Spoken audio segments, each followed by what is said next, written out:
Misty Valley Cooperative presents When We Were Gone Astray. The paths of the world twist and turn.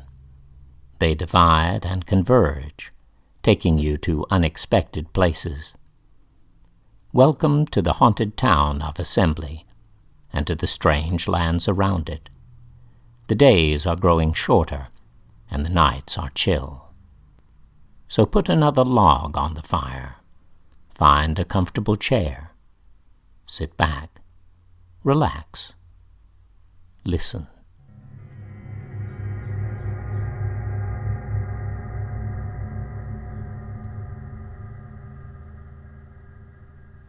Chapter 3. In Town. "Look," said Silver. "The covered bridge was built in 1907. It says it was constructed in the town lattice design, whatever that is, and it replaced an older bridge that was farther downstream." "Cool," said Fletch. "Does it say where the troll came from?" "Scandinavia," said Silver. "Everybody knows that." "She did look Scandinavian," Fletch said thoughtfully. "She was really pretty and had intense eyes." "Like Renee?" Silver asked. Fletch cracked a smile. "She's not Scandinavian. She's from Louisiana, and she has a crush on you." "That was last year," Silver told him. "Besides, she broke my heart." "Really? How did she do that?" "She said I didn't know how to kiss." Fletch laughed. "I think she was just the wrong boy." They sat on the curved concrete barrier of the modern bridge that spanned Vagabond Creek, trying to imagine how the town must have looked nearly a century ago. Fletch had found a photograph among the collection in the Yellow Room, and Silver had found a reference to it in the local history section of the school library. "I'm still wondering how you saw it," Silver said. "The bridge, not the troll." "I've seen things ever since I was in the hospital. Visions of the places captured in those magic bottles we used against the wolf. Doc opened another one last night, and it was as real as anything I've ever seen. But if the bridge appeared naturally out of the past, how could I have been there, standing on the opposite side?"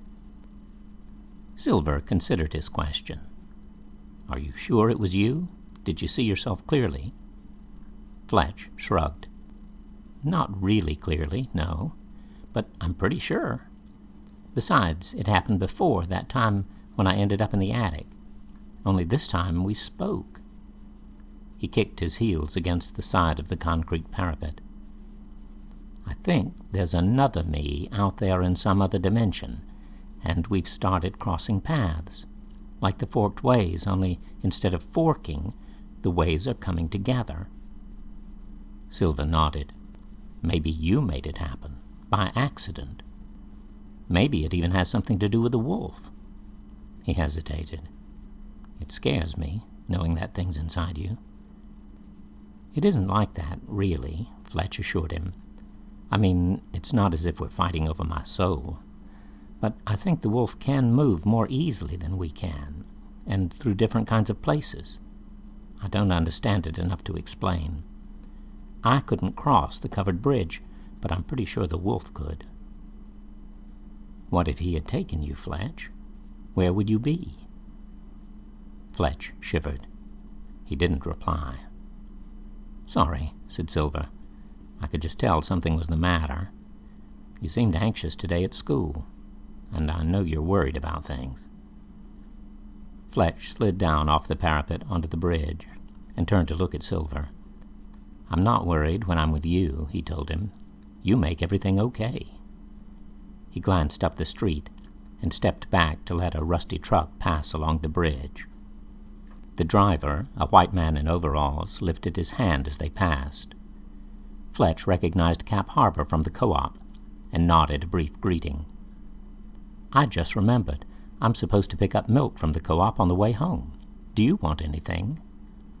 "How about a pumpkin? They've got them out front. We could carve one for Halloween." "Oh, I meant to tell you. Doc asked if you and I would take Susanna to the school carnival. I think she's really looking forward to it. Maybe we should pick up some trick-or-treat candy." "Okay," Silver agreed.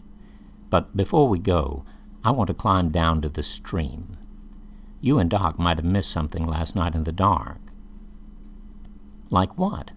Fletch followed him down the overgrown bank. Silver glanced back at him.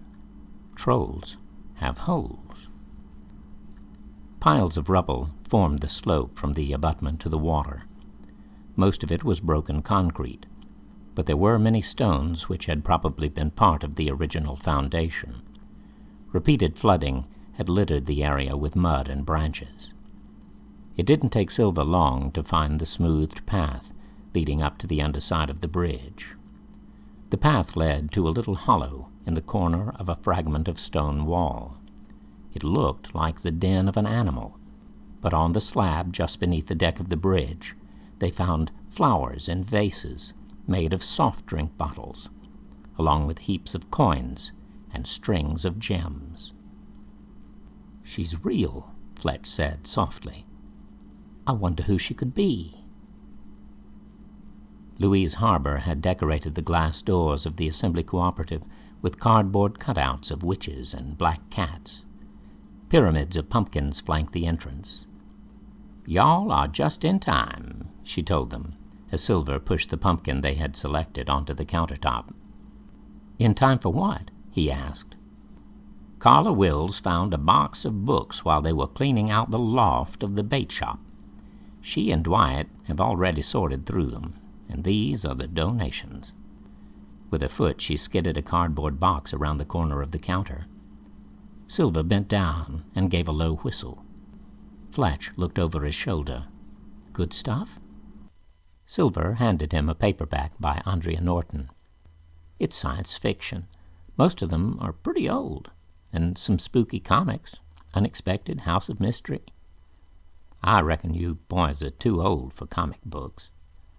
"You're never too old to face the unexpected," Fletch told her. "Look, there's the Lord of the Rings with the old covers." He pointed. "Dad has those." Louise folded her arms. "See any you want, just take 'em." Fletch looked up. "How many can we have?" "Take a dozen," she suggested. "Any you don't like, just bring 'em back." "Milk," Fletch told her. "I also need a quart of milk and some Halloween candy."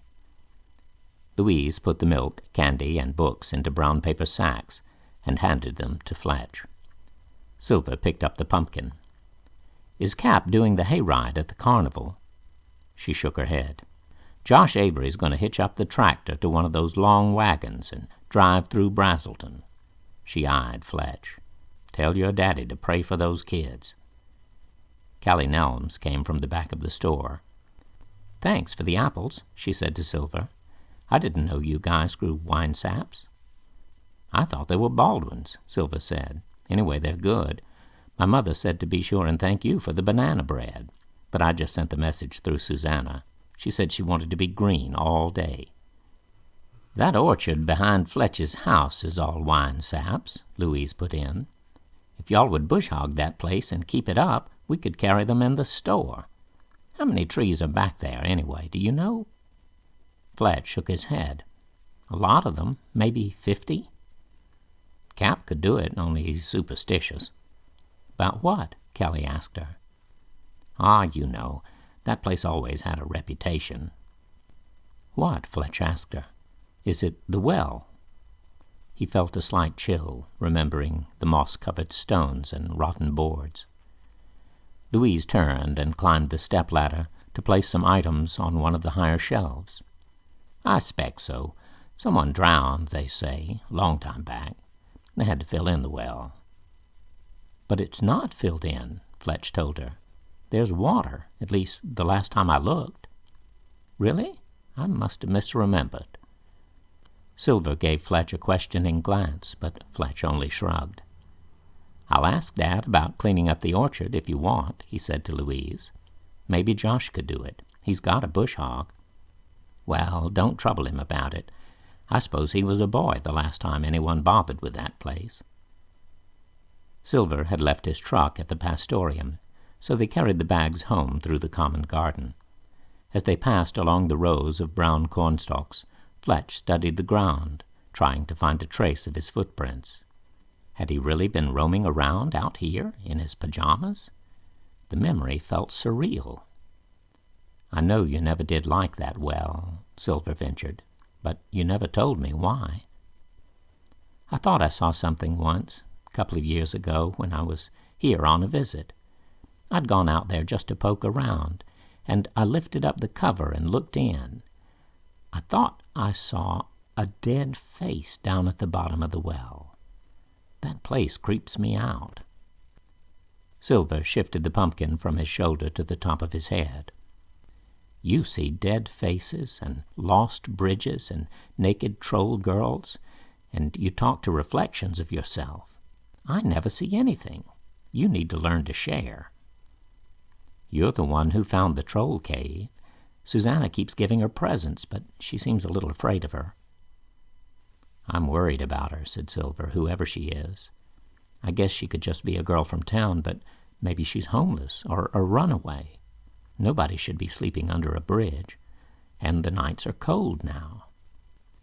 "I bet she has other places where she camps," Fletch told him. "And she didn't seem to mind the cold. I mean, she was swimming." "Yeah, but you know she's got to be in trouble." Fletch agreed. "Doc could help her, if only we could find her." Silver thought for a minute. If she keeps near the creek, she could have hideouts anywhere between town and the swamp.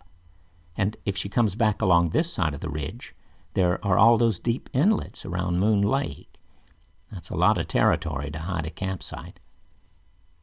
"But she has to be getting food somewhere," Fletch said, "so she can't be straying too far from town."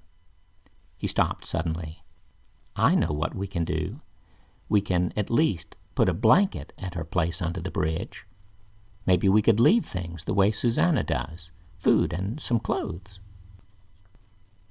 When they reached the pastorium, Fletch found one of his old backpacks and began collecting supplies: a woolen blanket, jeans, a heavy shirt, and a hooded jacket lined with fleece. He also threw in underwear, socks, and an old pair of sneakers. Then they raided the pantry, looking for things that could be eaten straight from the package. Finally, Fletch secured the straps. "That's pretty heavy. We could put in one of those comic books, but if she's in trouble, she might not like the spooky ones. We should have picked up one of those Archies." They took Silver's truck back through town and parked on the grass at the bottom of the hill. Between them, they managed to get the overloaded pack down the slope and back up the hidden trail beneath the bridge. "I hope it doesn't frighten her that we found her den," Fletch said. "Last night she seemed kind of feral." "I guess we'll know soon enough, if we come back tomorrow and nothing's been touched. But it was a good idea." Silver steadied the backpack against the stone wall. He opened it, took out 2 plastic containers, one of tuna, the other containing chunks of mixed fruit, and set them beside the pack, along with the sneakers. "It's actually nice here, apart from the clammy smell." Fletch looked down the slope to the rush and swirl of the stream and the glimpse of terraced gardens beyond. "One day, you and I will have a little house that feels sort of like this. It'll be on a grassy hill by the river with the forest at the door." Silver smiled. "How do you know that?" "I've dreamed it. There's a broom by the door and a blue glass bottle on the windowsill." "It sounds like a nice place. You really have dreams about me?" Fletch laughed. "Are you kidding? I couldn't count them, and I won't even tell you about some of them." "I had one about you last night," Silver said. "You were sleeping in the dark, and there were stars below your feet." He looked troubled. "Something wasn't right, though, and I woke up afraid." That night, Fletch heard the sound of the screen door again, as if someone were trying to pull it free of the latch. He did not go down. In the morning, he found marks along the bottom of the door. On the porch outside, he found a china teacup containing a handful of glass marbles, their luminous colors scarred with age.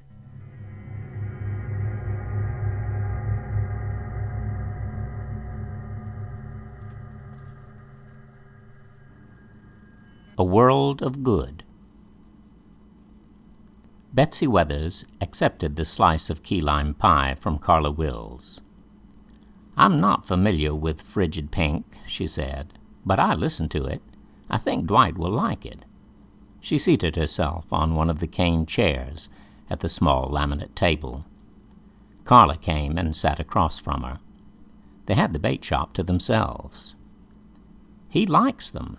He's always playing that one about the bricks in the wall," Carla told her. "He set up his record player out in the shed. I guess he needs his own space." "Is he keeping up with his schoolwork?" Carla sighed. "More or less. You know, he's really smart, reads lots of books, but he's not much interested in school. He used to go just to get away from his father, but the last few weeks I think he's been skipping some. He hasn't said anything, but I think he's gone out there today, to that place." "Does he have any friends, Carla? Do you still take him to church over at Quarry Ridge?" "Sometimes. He's got cousins over there. But he's a loner, always has been. He keeps asking about Silver, but it's hard for him. People don't realize." Betsy nodded. "Silver's kind and patient. He'd do Dwight a world of good. How about you?" Carla looked down at her plate, picked up her fork, and set it down. "Well enough." Betsy waited quietly. "I've painted the cabinets," she said, and began to cry. "I went to see Cotton's father. He's up at Talmadge Memorial, been there for years. He goes in and out mentally. I didn't know how to tell him. I've been back 2 or 3 times, but I don't think he notices." "It's been months since I've seen him," said Betsy, "but that's how he was the last I saw. I suppose he lives mostly in the past. I remember him from way back. Our paths used to cross now and then. Do you play rook?" Carla gave her a questioning look. "Not since I was in my teens." "We play on Thursday evenings at my house. Liz comes and a few of the women from town.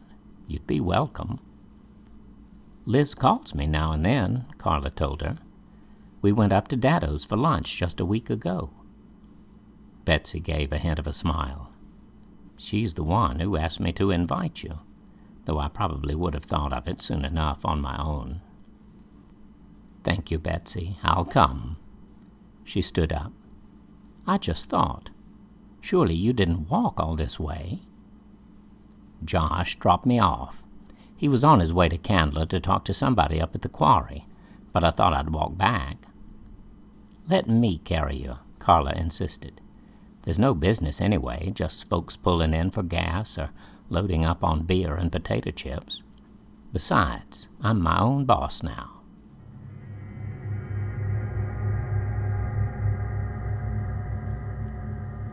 His Father's Eyes.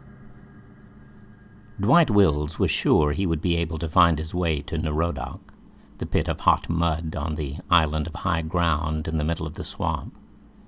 The last time he had been running scared, paying no attention to the stone markers his father had once told him about, but this time he was more careful.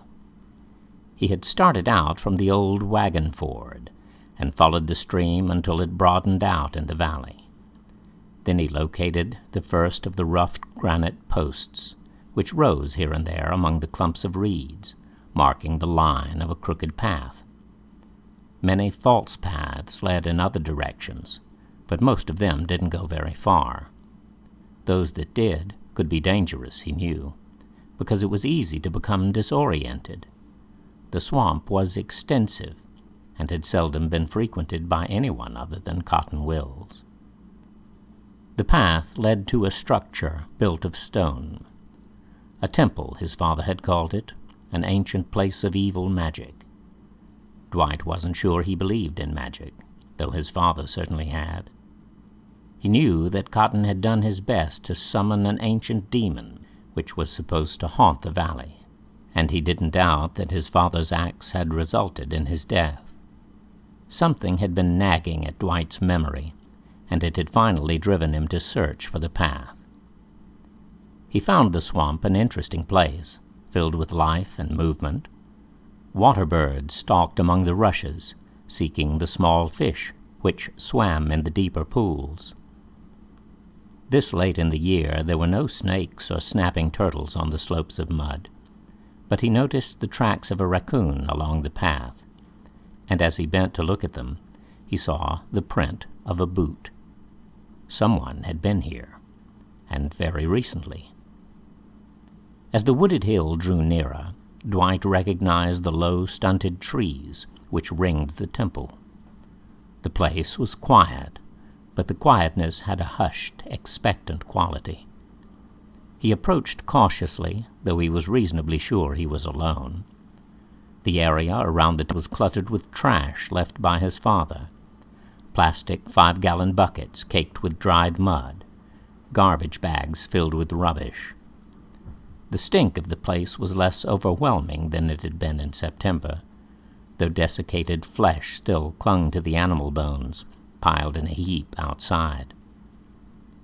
Dwight entered the building, but stopped just inside the door. His first glance told him that something was different. The stone table had been swept free of debris and bore nothing but a broad-brimmed hat, a few arrowheads, and a small amber-colored bottle of whiskey. Dwight didn't recognize these objects, but they frightened him. Above the table was a niche in the wall containing a human skull, flanked by 2 photographs from last year's school yearbook. The photographs were what Dwight wanted. He reached up and took them down from the dusty recess. One was a picture of himself, the other of Silver Kendall. Dwight stared at the photographs, feeling dizzy and sick. He knew what they meant, though he hadn't consciously understood their significance until this moment. Silver was 16, older than Dwight by nearly 2 years. Something about the boy's face had always haunted him. The dark eyes which could dance with laughter or blaze like black flames when Silver was angry. They were his father's eyes. Dwight slipped the photographs into the pocket of his jacket. Then he turned to go. A man in a long coat stood in the doorway. "Cotton's boy? I might have known you'd show up." The man came inside, found a pack of cigarettes from somewhere in the folds of his coat, and lit one. "I loved your daddy, such as he was, but he never could get his ass in gear." Dwight looked at the man cautiously. "How'd you know him?" "Hell, boy, I'm his father. An absentee father, but it couldn't be helped, what with all the traveling." Dwight stared at the man. "My dad's father is an old man. He's in a nursing home." The man grinned. "I'll shoot myself first, or get you to do it." He offered Dwight the pack of Lucky Strikes. "Have a smoke?" Something about the gesture and the tone of his voice was familiar. Dwight looked more closely at the hatchet face and sharp eyes. "You really are him, only younger." "Half my power went into that crimson boy. Your father was a fool. He had no idea what this place was, or how to use it." "Dad said nobody knows, except that it's really old." The man gave a short laugh. "Older than that." He reached into a pocket and drew out a flaked projectile point, even larger than those on the stone table. "Here, take it home. Look it up." "I don't have to," Dwight said. "That's a Clovis point. I know stuff like that." The man tossed him the tool. "Then you'll know how old it is, and how old this place is. Built by the old folk of the old world before the fire came down. I saw it burn." Dwight felt a slow, numbing fear creep along his spine. "What do you want with me?" There was a glint of teeth behind the man's smile. "Well, you could bring me something to eat."